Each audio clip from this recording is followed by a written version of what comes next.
A pleasant morning to everyone, and welcome to Philippine Workshop's webinar entitled Contemporize, Delving into the Value of Consumer Welfare. This event is dedicated to educating our participants as the consumers of today. Next slide, please. But before anything else, please allow me first to introduce myself. I am Jayush M. Filarca, and I am your host for today. We would also like to greet our participants in today's Zoom session as well as our viewers in our Facebook live stream. A wonderful morning to everyone.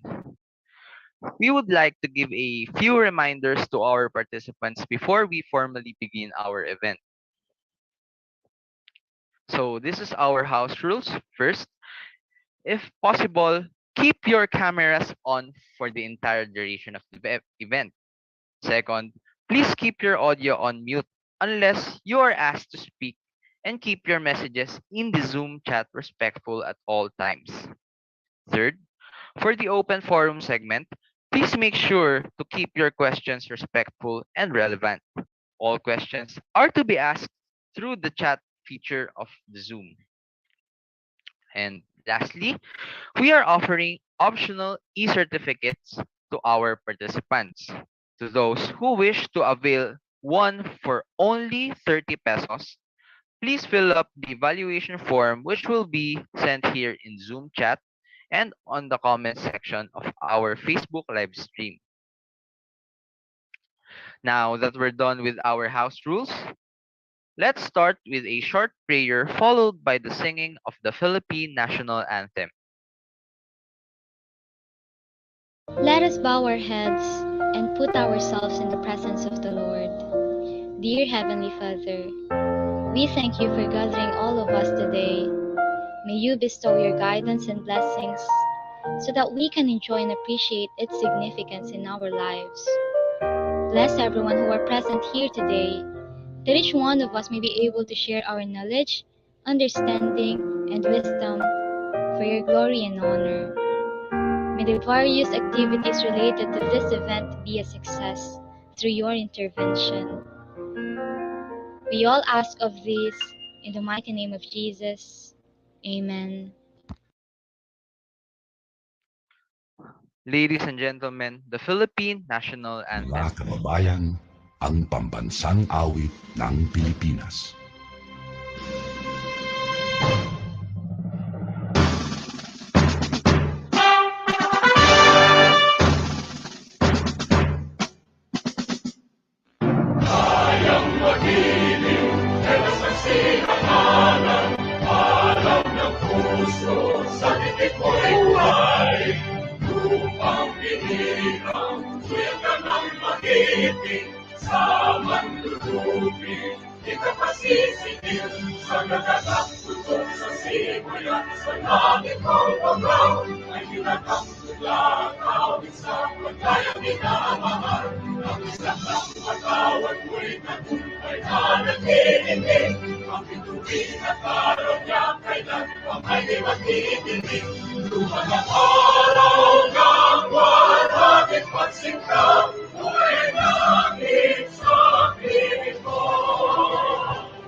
So there we have it.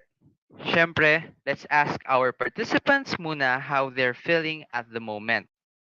Everyone, please type in the chat box an emoticon which represents what you're feeling right now. For our viewers in our Facebook live stream, please give it a heart reaction and please do share our events to others.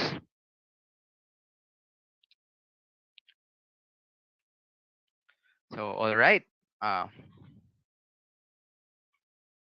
and all right. It looks like everyone's very much ready and excited to gain new insights from today's webinar. Contemporize, delving into the value of consumer welfare. Now, let's get to know more about our guest speaker for today.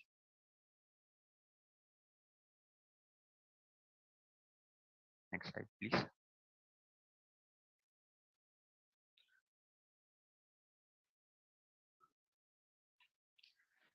Our guest speaker for today is the current Dean of College of Business Administration and Accountancy in Laguna University. She also has a master's degree in arts and economics from Centro Escolar University and a doctor's degree in education curriculum and supervision from Centro Escolar University as well. Without further ado, let us welcome our guest speaker for today, Dr. Naraida de Maculangan. Let us give her a virtual round of applause. All right. Thank you, Mr. Sir Aaron. Thank you so much. Good Good afternoon po. morning. Good morning po, Good Dr. morning. Good Naraida. morning, everyone. You Before were, anything else yeah. po, how are you feeling right now, knowing that we have a lot of participants who wish to learn more from you, Dr. Naraida? It feels good that knowing that our consumers are really interested to know their rights. Yeah, it feels good. But at the same time, you were asking, how am I feeling after the election? Naglagay naman ako ng, oh, wala yun. Naka-live tayo eh. Salamat tayo. Anyway, so good morning. Good morning, everyone. Good morning to all the participants, to all the faculty members of the CBAA of Laguna University. I can see them. To our students, best accountancy, best entrepreneurship, they are here, and the others from your institution. Thank you so much. And for all who are with us in FB Live, good morning. Foremost, let me express my deepest gratitude to my former student in research and economics, Miss Aryan Tapalya. Thank you so much for inviting me in this webinar. Aryan, if you still remember, in our economics class, I discussed a bit of this. Sana you could still remember. Well, actually, the topic that I will discuss today is not new to us. We are all, since we are all consumers, regardless of age, educational attainment, gender, income, and so on and so forth. Okay? So let me share my presentation.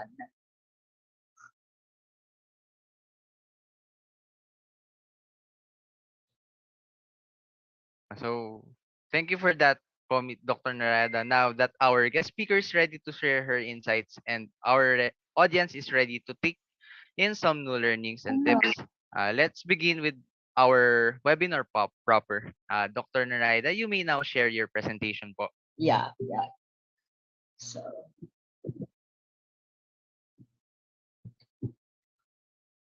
okay.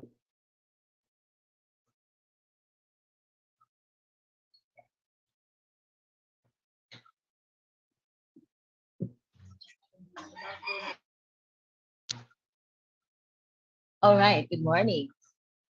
So, this topic, Contemporize, delving into the value of consumer welfare. This means that I will be discussing consumer welfare and protection in, in an approach which is contemporary. No, this is in a contemporary context, one in which a simple everyone can simply easily grasp what I will be discussing. However, and let me tell you that my presentation is actually a combination of our daily experiences and compilation of my readings from various sources like the National Economic Development Authority, the DTI, the Department of Trade and Industry, from economics books, from journals, and Googles. So these are not actually my own. Remember, in our research subject, we have to cite. So this is not actually my own. I just add color to my experiences and to our experiences. So this is it.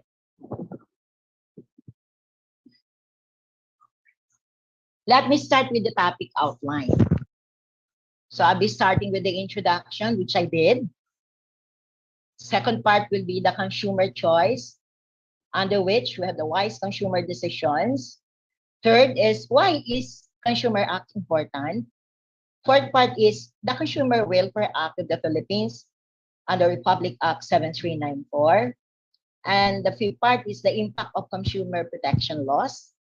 And of course, the conclusion. Every day, we consume a wide variety of goods and services. Everyone is a consumer. The moment we wake up in the morning, eat breakfast, fix ourselves to get ready for school, for work, drive the car, or ride a public vehicle, we consume. Everything that we do is part of consumption. Meaning, we use goods and services, and that process is consumption. We consume within our limits. Okay? Bringing us to the two basic economic facts. Because we have insatiable wants. Because we consume every day, every minute, every second, we create unlimited wants, right? And because of this never-ending wants, we have naman tendency to deplete the resources of it because of this increasing wants. And because of this, we would like to get the, we would like to attain the maximum degree of satisfaction for every single cent that we spend.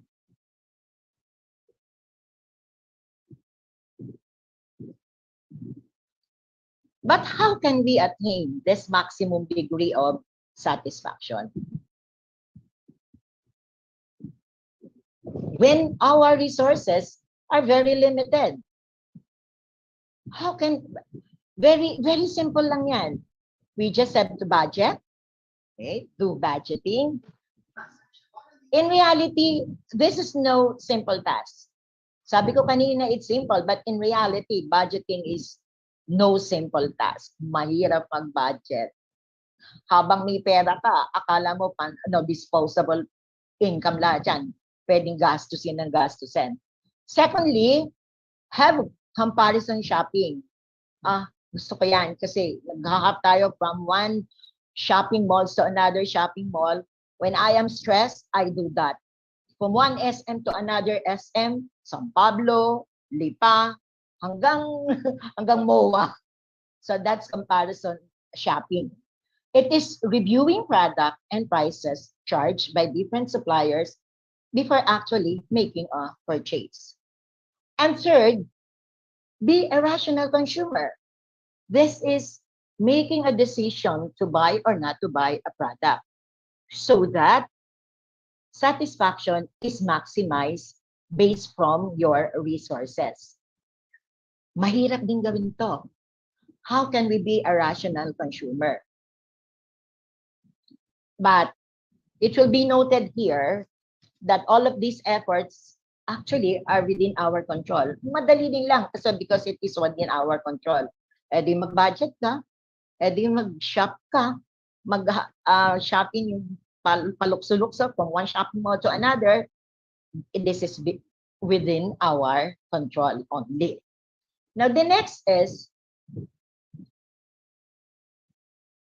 hence, hanggang mahirap pagka minsan kung tayo lang, mahirap tayong kasi tayo nga ang hawak natin ang ating budget, hawak natin ang ating oras. So medyo pag minsan kapag hindi ka disiplinado, go ka lang. Pag minsan basta nakita mo maganda, mabango yun, inamoy ko, mabango, binili ko. Nako, ang ganda ng advertisement, ng promotion online, so binili ko. Kasi wala namang bibigil sa akin Pero paano ko nasisigurado that I am protected? Dito papasok yung Consumer Welfare Act. It was enacted with the virtue of Republic Act 7394. This law was enacted to protect the interests of the consumers through the promotion of public health and safety measures and the prevention of deceptive and unfair acts of unscrupulous businessmen. Well, in the business world, whatever means and ways, kapag ka ikaw ay nasa business, our target, if you are the businessman, our target is to maximize our profit. Sometimes in whatever way. And we consumers are not aware of that.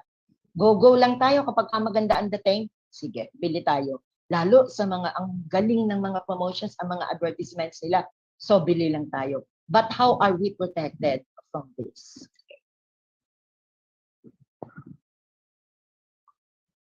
Now, what is the importance of this Consumer Act? Consumer law helps to make sure that customers become aware of what they are buying, such as the ingredients in food. The advertising does not mislead us. The debt collection is fairly, wait lang. The debt collection is fair, and nearly every step in the buying and selling of goods is ordered towards creating a level playing field. Yun yung trabaho ng Consumer Act. This Consumer Act really protects us kasi mabuti tayo na meron tayong ganitong webinar. We are being educated. But what about those naroon sa laylayan? So hindi nila alam yan. So kailangan talaga i-disseminate natin tong information na to. Now let me present to you the consumer's basic rights. The Department of Trade and Industry urges the Filipino consumers to always assert their rights and practice their responsibilities at all times, especially this pandemic, where transactions are mostly done online. So, ito yung sabi ng DTI. We have 8 basic rights. Rights to comfortability, security, and safety. Rights to choose product. Right to receive true information. Rights to complain and be heard. Rights to advocacy protection and dispute settlement. Right to be informed. Rights to be served and treated without discrimination, and rights to seek compensation and redress. We discussed this one by one. So, right to safety. What is this? The right to comfortability, security, and safety. This is the right to be protected against the marketing of goods, products, or services which are hazardous to life and property. The products you buy should not harm you when you use it. You must read and follow all safety instructions.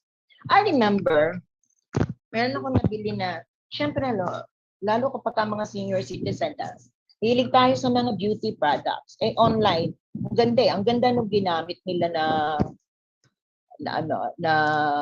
nag-promote ng product endorser. Di nag-order naman ako. Pagdating, ginamit ko, excited akong gamitin. Nangati. Isang pa lang yan, nangangati. That means to say, wala talaga tayong kasiguraduhan. Dapat talaga binabasa natin para hindi tayo na-deceive. Okay, that's right to safety. Kapag kami, ang dami yung mga naughty, yung mga iniinom para pampayat, diba? Naku, nakakatakot din yun. Kailangan cautious ka. You always read you read the literature. You read all the safety instructions. Next, we have the right to choose. Consumers have a variety of goods and services from which to choose. Pagpasok ko na ng department store, isang tambak na yan. Napakadaming ang gagandang pampaputi na andyan ng Kochi, andyan ng Belo, at kung ano-ano pa. We have the right to choose. And consumers should take advantage of product variety by considering many options and making rational choices. Pag tayo namimili, di ba dampot tayo ng dampot? Naku, malimit. Kapag ka sa isdaan, nagagalit sila, di ba? Yung pipindut-pindutin mo yung isda kung sariwa. Pag malambot, di ba? Alam natin na hindi na siya sariwa. But we have the right to choose. Yung nga lang, huwag naman pindot na pindot. So we have our rights to choose. Okay? Consumers really should take advantage of those variety at hindi dapat naman tayo pinapagbawalan. Kaya lang, wag naman yung binuksat at inamoy. Naku, nag-test, in-spray. Paglabas mo ng Rustans, iba-iba na ang amoy ko. So, medyo careful din naman tayo doon. Okay, and the next, right to true information, right to be informed. Consumers should be protected against dishonest or misleading advertising, labeling, and so on. Mostly talaga, pag binasa mo talaga yung mga advertisements nila, kung hindi naman talaga nilalagay, ay, ano yan, hindi nila ilalagay na yan ay nakakakati. Pero syempre, iba-iba ang chemistry ng skin natin. Consumers should have the right to sorry for the spelling, to true facts and information needed to make a wise decision. Ayan, medyo, although we should really be enjoying this, kaya lang, hindi lahat ng mga nakasulat sa produkto ay totoo. Paano talaga kaya tayo mapoprotektan? Mamaya, meron ako doon sa end ng topic ko. Paano ko, meron ba tayong karapatan na magabla? O, mamaya ng konti. Oo. At babayaran pa tayo. Kikita tayo kapag marunong tayong magreklamo. Diba? Okay, next is right to complain and be heard. May karapatan tayo na magreklamo. At may karapatan tayong pakinggan ang ating mga reklamo. Huwag silang magagalit at huwag kayong papayag. Remember, the customer is always right. So, right to complain and be heard. The consumer has the right to file a complaint and be heard in case of dissatisfaction with a good or service. Di ba pagka minsan, pag nagreklamo yung mga daddy ninyo, bawa na kumakain kayo sa isang restaurant, pagka nagreklamo yung padre de pamilya, ang tagal ng service, no, nagagalit. Pipigilan pa natin yun kasi nahihiya tayo. Hindi naman nakakahiya. Hindi naman nakakahiya na mag-complain kung may mali. Siyempre, palagi nang nasa magandang paraan. Hindi naman yung on top of your voice. At ayun, ay baka mabaliktad. Naku, talagang tayo ang mapapalagay sa balag ng alanganin. Okay, next is the right to advocacy. This is the right to getting support from another person to help you express your views and wishes and help you stand for your rights. This is it. Yung ginagawa ng Philippine Workshop, this is an advocacy. Itong Consumers International World Consumer Rights Day, ito na may noong 2021 pa. Meron, natapos na yata yung, kailan ba? Ang 2022. Ano bang, March yata ito ginagata. So, ito ay mga advocacy nila. The right, karapatan natin na makinig, na ma-express ang ating views and opinions and help us stand for what we think is right. Okay? Next is, bakit bumalik? The right to advocacy, and the next one is the right to be informed about your rights. This is it. This is our rights to be informed. And thank you so much for the organizer of this webinar, because this is one of the rights of the consumers, our right to be informed about what are our rights. Okay. Sana may mga ganito pa, kasi kailangan natin to. Kasi, marami talagang ngayong pandemic, yung puros online, maraming nadadaya. Nakakaya, no? Pero ako, nagbigay ako ng talk. Pero just recently, may dumating sa akin na from, di ko nabanggitin yung yung store. Pero isa ito sa dalawang famous na online Aba, ay hindi naman ako nag-order. Sabi, nag-order daw ako kasi free daw yon yung MK watch daw kasi may promotion daw sila. 500 pesos daw lang.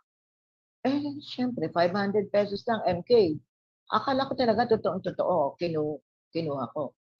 Hindi na ako nagreklamo kasi napakahaba ng proseso ng pagrereklamo. Napakahaba ng iyong i-fill out na information at maghihintay ka talaga ng mahabang panahon. Ng mahabang oras. Yan.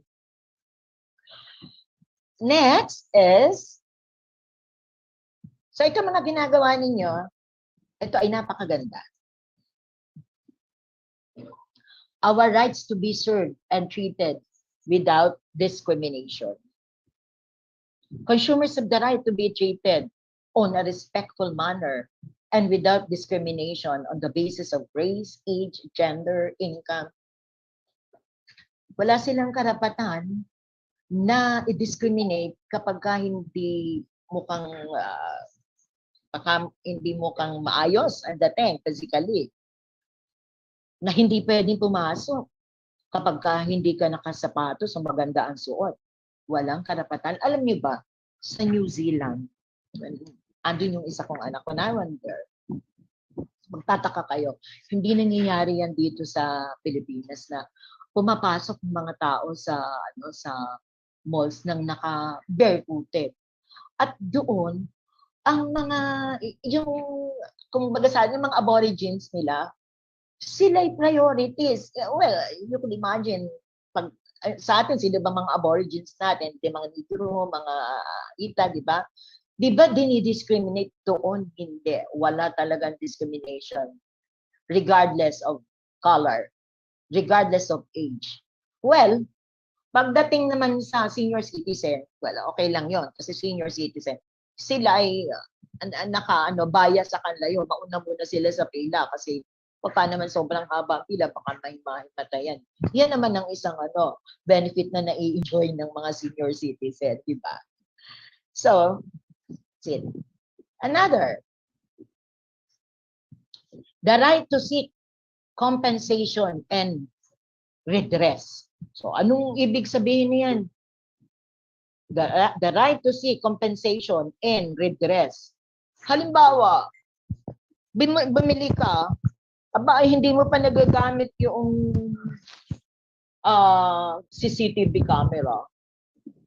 Kakakabit-kabit mo pa lang yung CCTV camera. Ay, wala namang nakaka-capture. Ay, yung pala ay may sira at minatanggal na isang spare part. We have the right para mag-demand. I-repair nila. Kung hindi na kayang repair, i-replace. If it couldn't be replaced anymore, then refund. This is the right to seek redress. Kailangan nilang i-refund.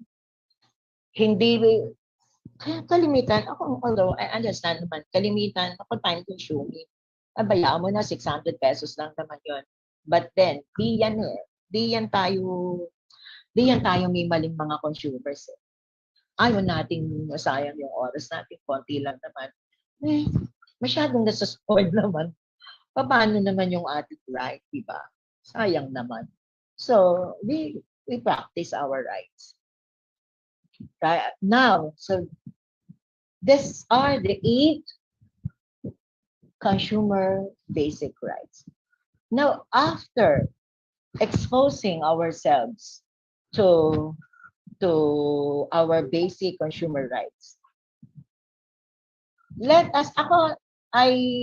tried to pick up, I tried to pick up some of these basic rights, and I'll try to get the economic impact of this, the economic implication if there are violations, at saka ano ang kanyang anong tawag dito? Penalty niya. Now, after exposing ourselves to our basic consumer rights, let us proceed to the economic impact, showing its implications should there be violations. Pinikat ko lang, ang dami kasi nito. So, kayo na ang doon sa mga eskwela namin sa business entrepreneurship na nag-i-implement, they are enrolled in business implementation. Take note of this. Take note of this. Kasi may parusa. If you have violation,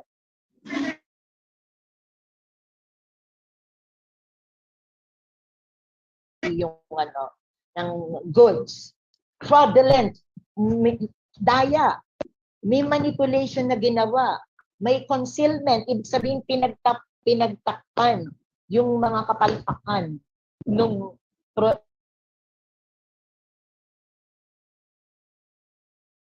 is violation against Articles 50 and 51 of Republic Act 7394. This is pertaining to deceptive sales acts and practices, mga pandaraya. Ano ang penalty niyan kapag kami nagreklamo? Kahit simple lang yan fine of not less than 500,000 pesos, but not more than 10,000 pesos. Or, worse, imprisonment. Kapag wala kang ibayad, imprisonment of not less than 5 months, but not more than 1 year, or both. Nag-fine ka na ng 500,000, nakulong ka pa. Well, it depends upon the discretion of the court. Oh, yung mga nagtitinda, hindi naman ang FOMO at target is to maximize profit. Remember that the target of the consumers is also to maximize the level of satisfaction and utility of every single cents that they spend. So pareho lang yon. Gusto natin ng maximum satisfaction, gusto nila ng maximum income, pero dapat within the boundaries, within the, ano ang maganda at anong naaayon sa batas. Kasi patay tayo niyan. Gusto nating kumita, tayo na may nag-fine ng 500,000. Okay, another sample Ito yung naman. Di ba, pag bumibili tayo, merong product, service, and warranty. Like, yung bumili ako ng battery ng kotse, meron yung 10 months warranty. Pagka hindi nila tinupad yan, non-application of warranty. Again, fraudulent manipulation, concealment, ito ang penalties. Kasi pag kami sasabihin, ay naku, malabo na ho. Ang labo na ho ng warranty ninyo. Mga, to other participants, kapag ka po may warranty card, picturean nyo agad. Kasi nangyari po yan, hindi na mabasa. I forgot to capture it ang dala ko, ang bilis palang kumupas ng pinta noon. Yun lang ginagawa nilang warranty, yung resibo. Pag hindi na nila mabasa, wala nang warranty. This is the penalty. Any person committing any of illegal acts provided for in this shall be liable for a fine of not less than 1,000 pesos but not more than 50,000 pesos, or imprisonment for a period of at least 1 year but not more than 5 years. Pwede wag tayong matakot. Pwede natin talaga silang i-complain. Nasa desk. Meron namang consumers desk. Mayroon tayong DTI. Marami naman tayong mapupuntahan. O pwedeng online. Okay, another. Yung labeling, yung nasa likod ng produkto, 'di ba may label 'yan. Dapat labeling and fair packaging makikita mo. Dapat it provides for the minimum labeling requirements of all consumer products domestically sold, whether manufactured locally or sinabi na ang shampoo ay 200 ml. Sa bagay, masyadong inconvenient na iyo pang i-weigh. Pero dapat talagang 200 ml. Pag ginotice, nakabili ako sometime, there was a time, nakabili ako, kalahati na lang. Konti na lang. Ay, napakamahal. Ano ang fine?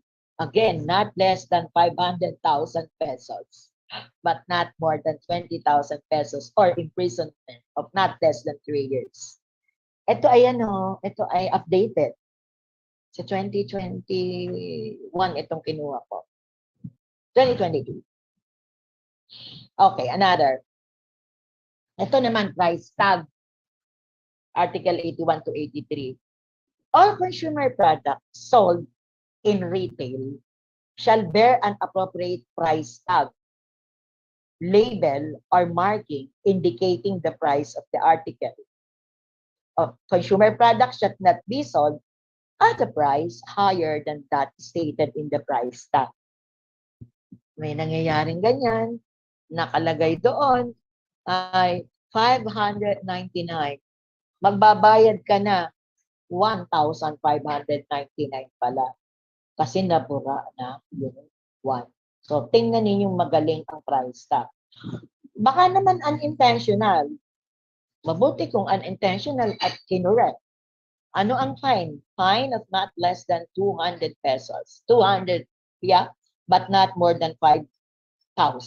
Or by imprisonment of 1 year, but not more than 6 months. Okay. Okay. Parang last na to. Ito naman yung regarding, continuation nito ng tungkol dito sa price. Price manipulation. Minamanipulate ang presyo. Yan yung mga nag-aantay ng inflation.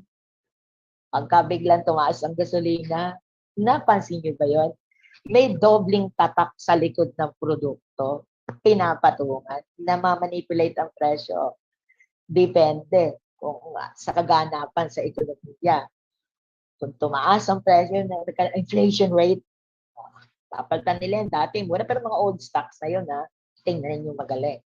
Any person who commits any act of illegal price manipulation, especially any basic necessity or prime commodity, hereof shall suffer the penalty of imprisonment of not less than 5 years, nor more than 15 years.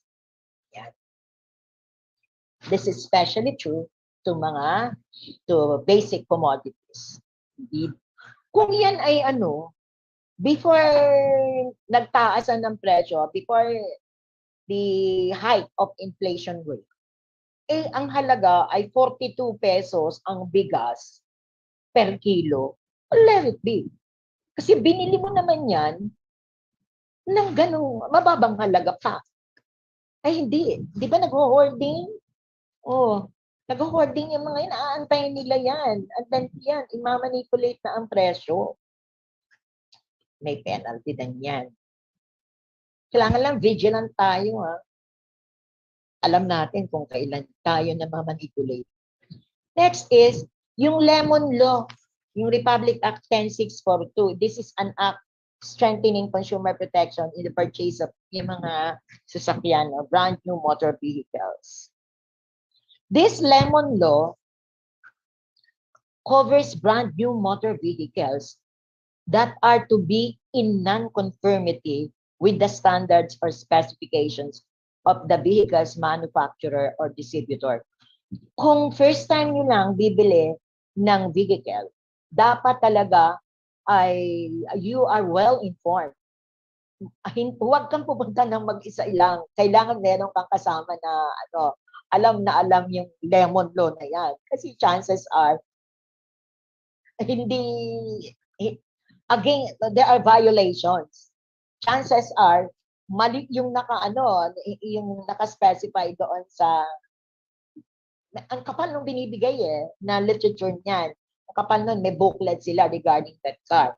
Ngayon kapag na-discover yan, at the manufacturer, the distributor, authorized dealer, or retailer adjudged to have violated the provisions shall be liable to pay a minimum amount of 100,000 as damages to the aggrieved party without prejudice to any civil or criminal liability.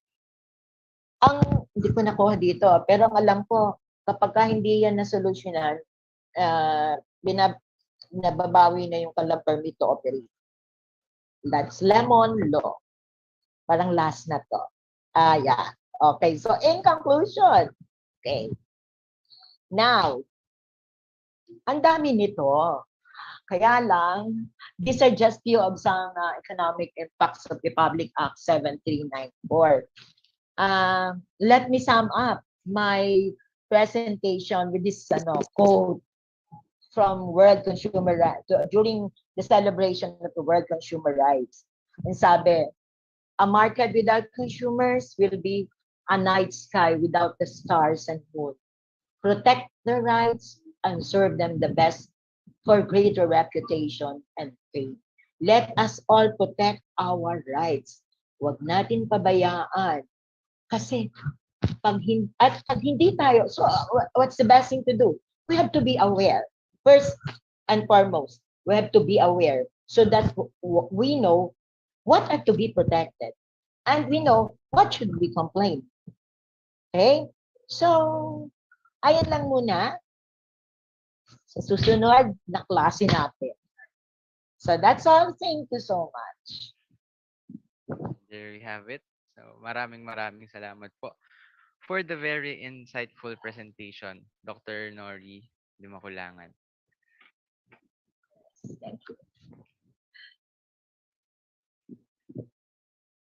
So, ayan. So, we have learned a lot with the presentation about the contemporary approach of consumer welfare and informed our rights as a consumer that also can help us participants here in Zoom meeting to become a wise and smart consumer. So, uh, I'm sure. Nawawala ako. Unstable yung connection. Can you still hear me? Yes. Yes, ma'am. Unstable yung connection ko. So, Hindi ko na kayo yun. makita. So, let's proceed to our open forum.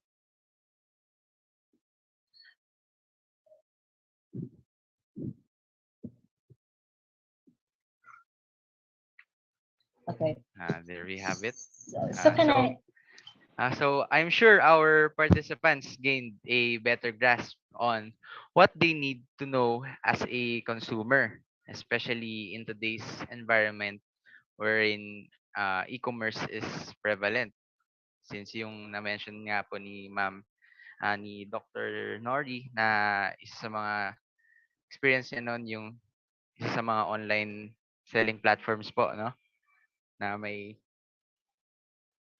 na may transaction po na hindi po galing sa kanya. So, to our participants, please ready your questions po as we will be proceeding with our open forum segment momentarily.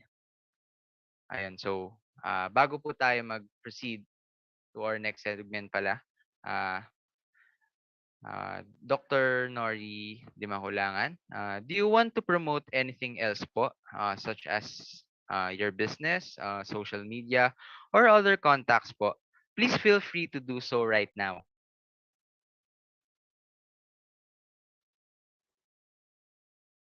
Um, Dr. Nori Dimahulangan, hindi po ata naka-open yung microphone. Sorry. Ayan, there you go. Okay.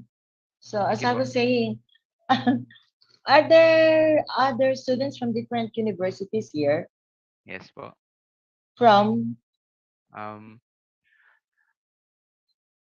LSPU? so, from Laguna Laguna University. University. And Yeah. they said, or from Mariel Partible, we're the Net City University po. Oh, Tama po yeah. tayo dito. Tapos Oo. meron din po dito mga from Cavite State University. And Polytechnic University of the Philippines po. And yan, si Sir Lloyd Josaphat. Yeah, There hi. you go. Hi. So TIB. can I plug? Yes, ma'am. Please, Okay. All go right. ahead, plug your ano po. Yeah. Please feel free. So this May, last week yata of May, yeah, we have Entrepreneurship Summit, webinar, Entrepreneurship Summit online din yan, sponsored by the Young Entrepreneur Society under the College of Business, Administration, and Accountancy at Laguna University. So, my dear participants, you are all invited. I guess Sir Tony Alvaran is here, the program chair of the Best Entrepreneurship. Sir Tony, are you still there? You might as well invite them. Yeah. Hello, good morning. I'm Good here Yeah. morning, po. sir. Yeah. Thank you, Sir Tony. You're here. Yes po. So I'm sorry I cannot open my camera. I'm having some internet connection problems. Yeah. So the Laguna University College of Business Administration and Accountancy and the Laguna University Young Entrepreneur Society invites you to our 11th Entrepreneurial Summit. On. It will be on May 17 via Zoom, 8 a.m. to 12 noon. It will be again May 17. So kindly visit our Laguna University Facebook page for the details. Posters will be out on Friday. Thank you. Yeah. That's it. Thank you. Thank you, Sir Tony. So should you have questions? So there we have it. Please support Dr. Naraida Dimakulangan and Mr. Tony for their uh, upcoming events po. Ah, And now Sir, let's move yeah. forward to our open forum.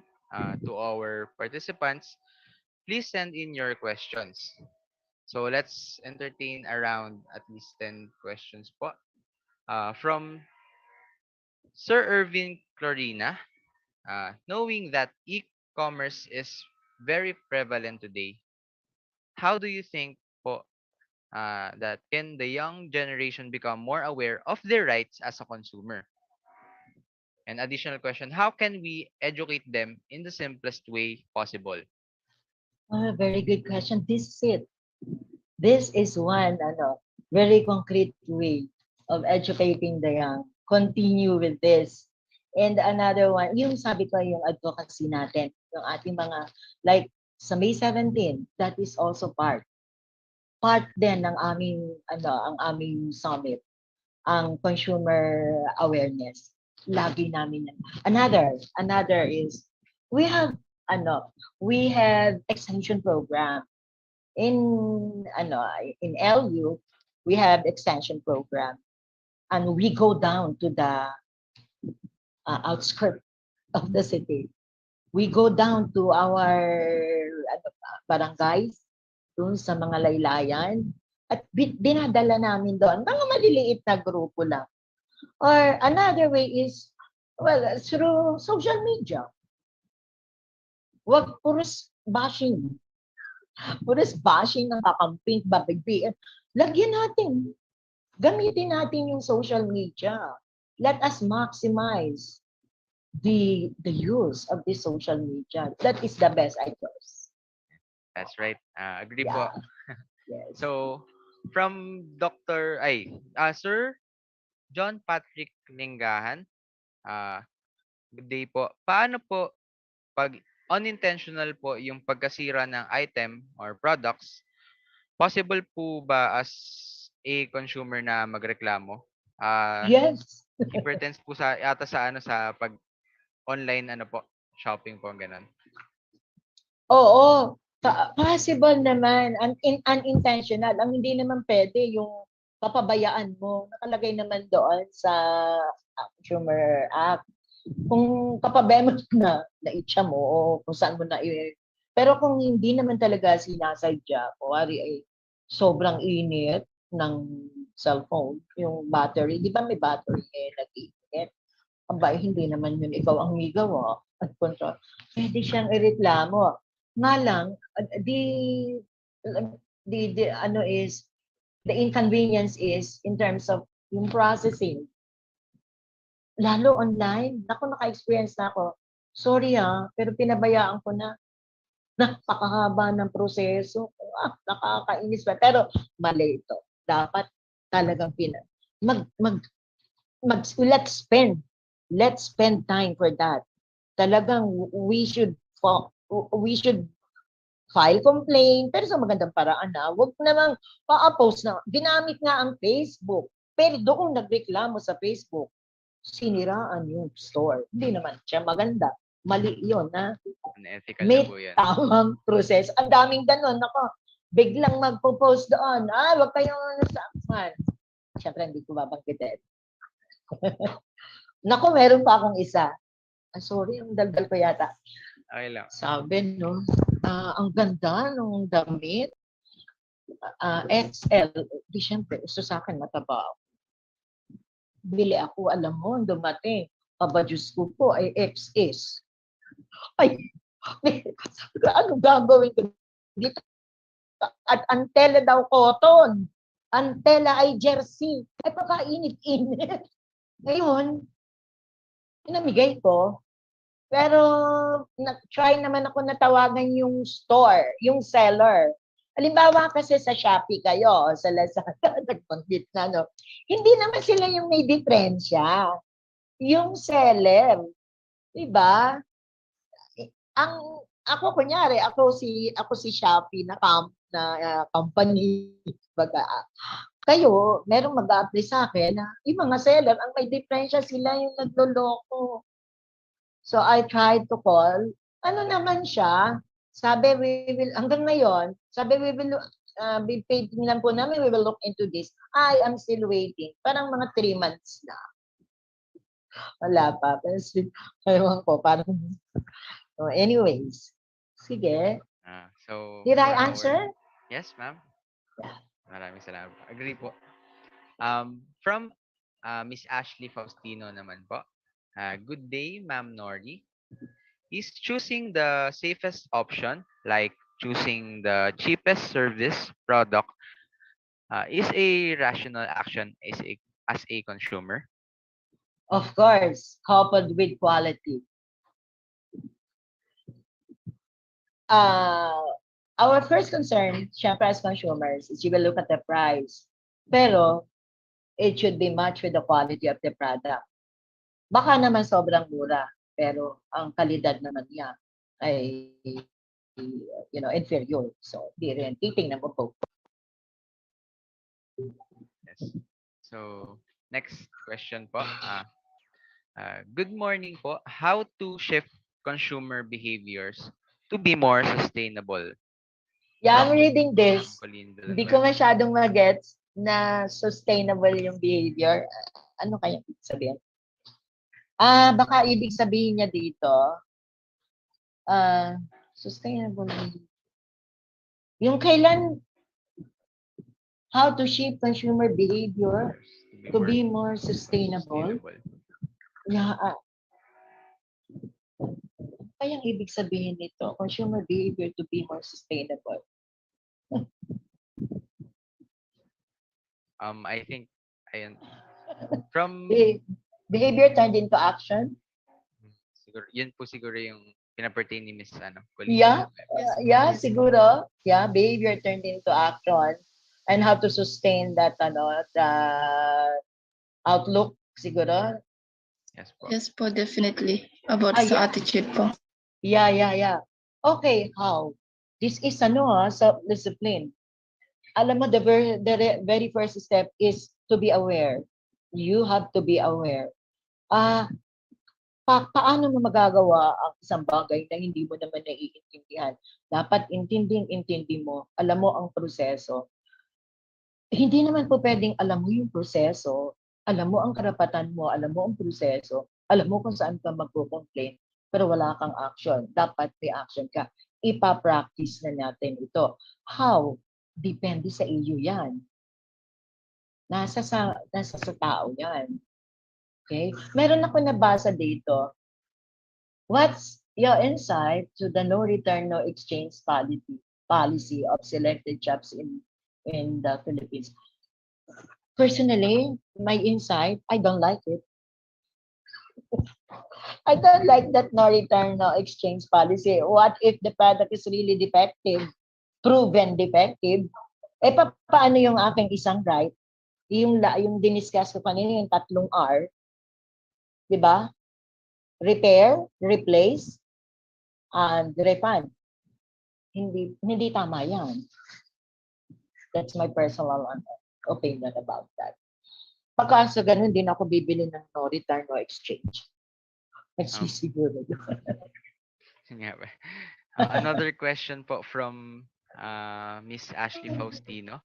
What is your opinion po on false advertisements like exaggerated ads, commercial ads that leads consumer to have high expectations?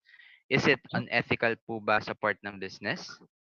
so much. And this, we have discussed in business ethics.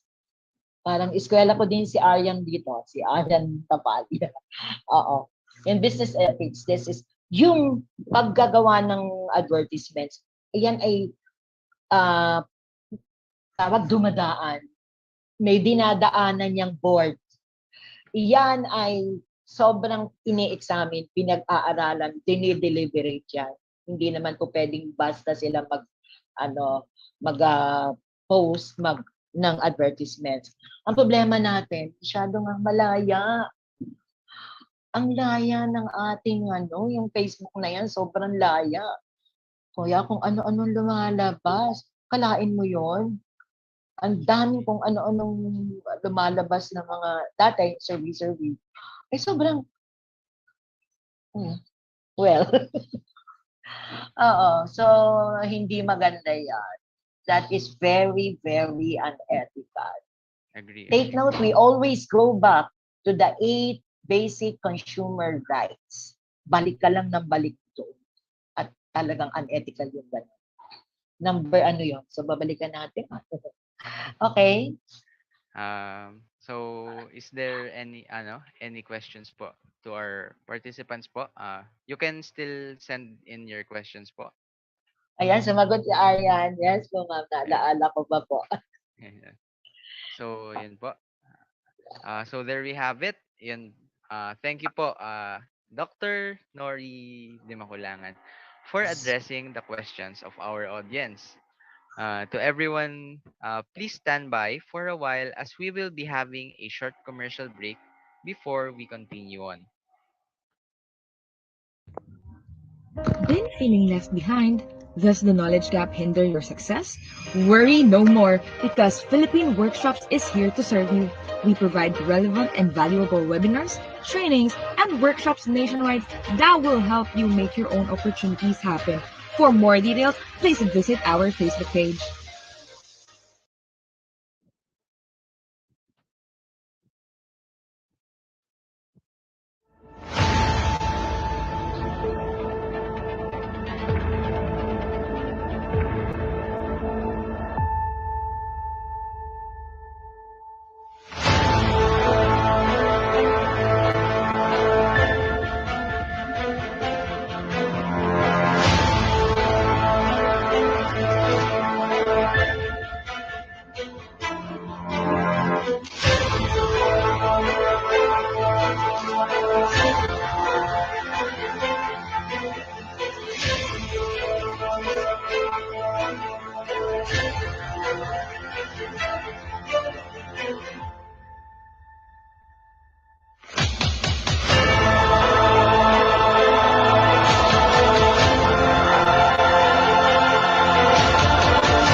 So, and we are back.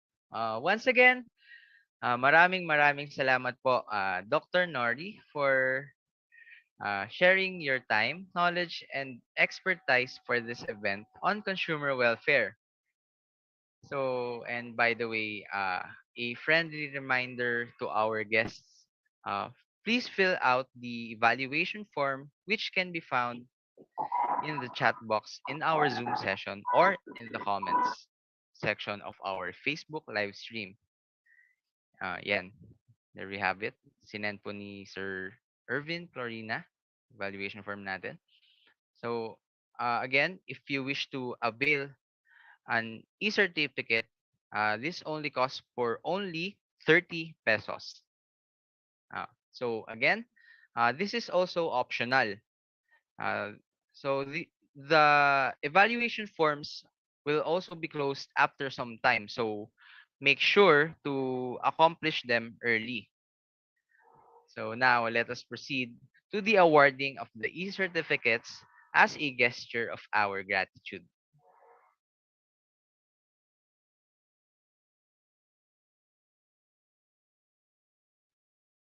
So this certificate is presented to Dr. Naraida Dimakulangan in profound appreciation for imparting her esteemed knowledge and expertise in the event Contemporize, delving into the value of consumer welfare, given this 11th day of May 2022 via Zoom meetings, signed by our founder, Mr. TJ Yuson, Mr. Amiel Bakatan, the brand head of Philippine Workshops, and Miss Veronica Balasta, the brand head of Wedding Suppliers Association of the Philippines Incorporated. Next po. So next, we will be awarding the certificate of participation to our attendees. This certificate is presented to name of participant for their active participation in the event Contemporize, delving into the value of consumer welfare, given this 11th of May 2022 via Zoom meetings, signed by our founder, Mr. TJ Yuson, Mr. Emil Bakatan, the brand head of Philippine Workshops, and Ms. Veronica Balasta, the brand head of Wedding Suppliers Association of the Philippines Incorporated. So there we have it. Let us commemorate this moment through a short picture taking session. So everyone, kindly please hold your smiles as we capture every page of our Zoom session right now. Smile lang kayo while we take some photos. Can we open our cameras po?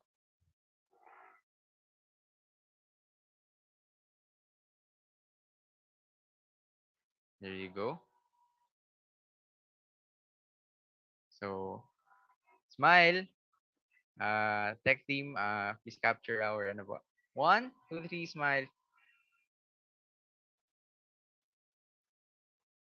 Ayan, there you go. Thank you po.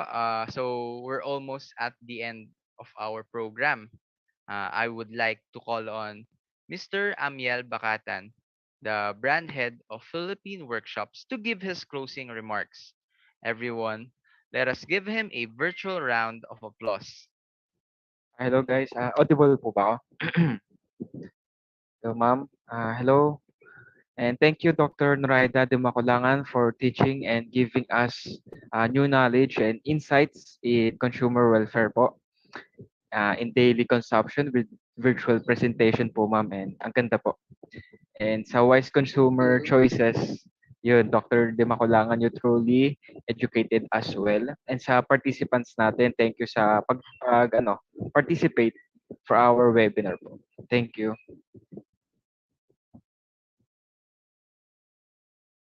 So there we have it. Thank you so much, Sir Amiel, for that. On behalf of Philippine Workshops, we would like to thank our brand sponsors for today. We would like to thank Wedding Suppliers Association of the Philippines, Philippine Hotels Directory, Philippine Malls Directory, Online Pasalubong Center, Alabang Real Estate Directory, the Real Estate Directory, Accounting Portal Philippines, Philippine Travel Expo, Philippine Virtual Expo, Med Results Medical Services, and Pahome Services. Make sure to please support WSAP's upcoming events as well.